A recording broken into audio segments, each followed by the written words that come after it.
दोस्तों first round चली गई है, सेकेंड राउंड आने वाली है, सीट आपको नहीं मिला है, स्कोर बहुत कम है, तो आप अब क्या करेंगे? दोस्तों बहुत सारे ऑप्शंस हैं। कई ऐसे कॉलेजेस हैं जहाँ पे जस्ट क्वालिफाई में भी आपका एडमिशन हो सकता है। दोस्तों हम बात कर रहे हैं वेस्ट बंगाल के, जिसमें एक पॉपुलर और बहुत ही प्रेस्टिजियस मेडिकल कॉलेज है, that is Ramakrishna Institute of Medical Science, जो कि 2015 में स्टैब्लिश हुआ था। और अगर एमबीबीएस कोर्स की ड्यूरेशन की बात करें तो 4.5 साल का इसमें ड्यूरेशन होता है और 1 साल की इसमें इंटर्नशिप होती है। अगर रिक्वायरमेंट की बात करें तो जैसे कि नीट का रिक्वायरमेंट होता है 50% पीसीबी में होना चाहिए आपके पास, और अगर जस्ट क्वालिफाइड है आप नीट में तो भी हम एडमिशन्स के लिए पूरी गाइडलाइंस कर सकते हैं।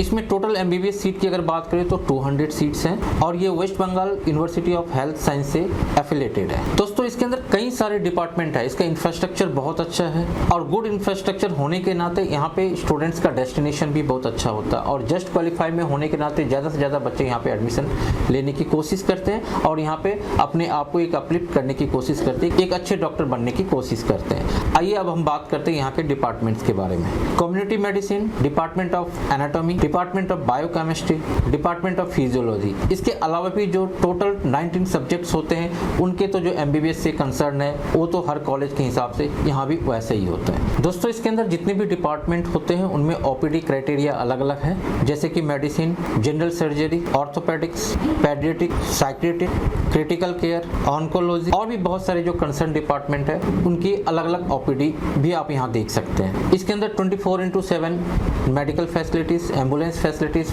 फार्मास्यूटिकल्स और इमरजेंसी सर्विस भी है। इसके अंदर जो डिपार्टमेंट है रेडियो डायग्नोसिस का, जिसके अंतर्गत 1.5T 16 channel digital MRI, 64 slice CT scan, latest platform ultrasonography, 600+3 MA X-ray and 100 MA mobile भी है, जो कि एक मेडिकल टर्म है। दोस्तों ये इसलिए मैंने बताया आपको कि यहाँ का जो इंफ्रास्ट्रक्चर है उसमें इन सब चीज़ों का कॉन्ट्रीब्यूशन कितना है। दोस्तों इस कॉलेज में क्लिनिकल डेमोन्स्ट्रेशन रूम भी है। कुछ अदर सर्विसेज की अगर हम बात करते हैं तो diagnosis service, casual clinical service, good number of operation theatres, maximum number of intensive care unit, central laboratory, radio diagnosis service, pharmacy service and equipped medical record department, ये सब सारी फैसिलिटी से लैस है ये कॉलेज।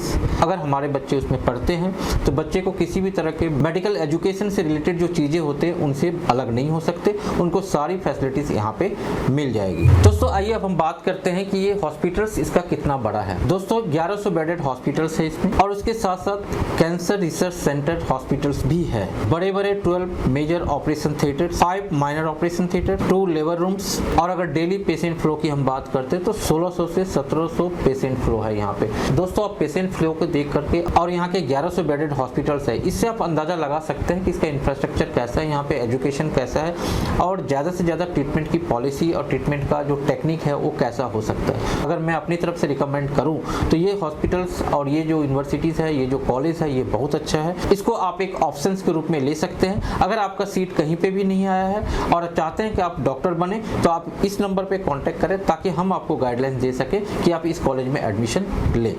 दोस्तों एक चीज़ और भी इन्फॉर्म करना चाहते हैं हम कि कोविड-19 के टाइम में इस हॉस्पिटल्स का, इस यूनिवर्सिटीज़ का बहुत बड़ा योगदान रहा। उन्होंने वेस्ट बंगाल के 5 डिस्ट्रिक्ट को अकेले इन्होंने कवर किया था और बहुत अच्छी तरह से इन्होंने कवर किया था।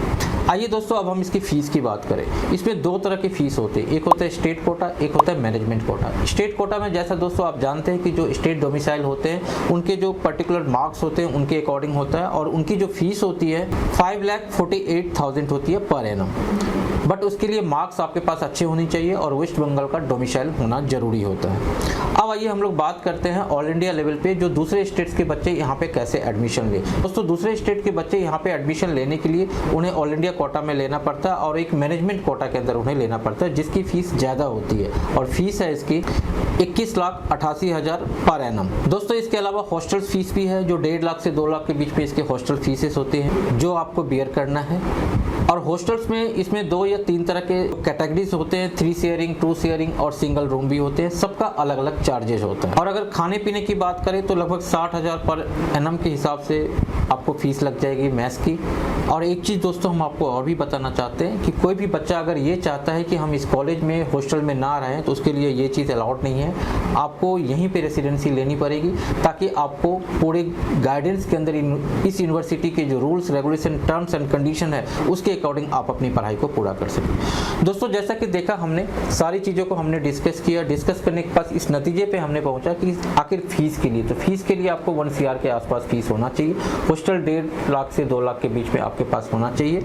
और अगर कोई भी स्कोर आपके पास है, दैट मीन्स कि अगर आप क्वालिफाइड हैं, जस्ट क्वालिफाइड है according to the NEET terms, तो आप इस कॉलेज में एडमिशन ले सकते हैं। इसके लिए हम आपको पूरी गाइडलाइंस देंगे, पूरी सजेस्ट करेंगे कि कैसे एडमिशन लिया जाए और बैंक गारंटी वगैरह इन सब चीज़ों से किस तरह से हम अपने आप को मेंटेन कर सकते हैं। इसके लिए आपको इस नंबर पे कॉल करना पड़ेगा ताकि आपको प्रॉपर सोल्यूशन हम दे सके और आपको हम इस कॉलेज में एडमिशन लेने के लिए एक प्रोसेस को फॉरवर्ड कर सकें। Thank you.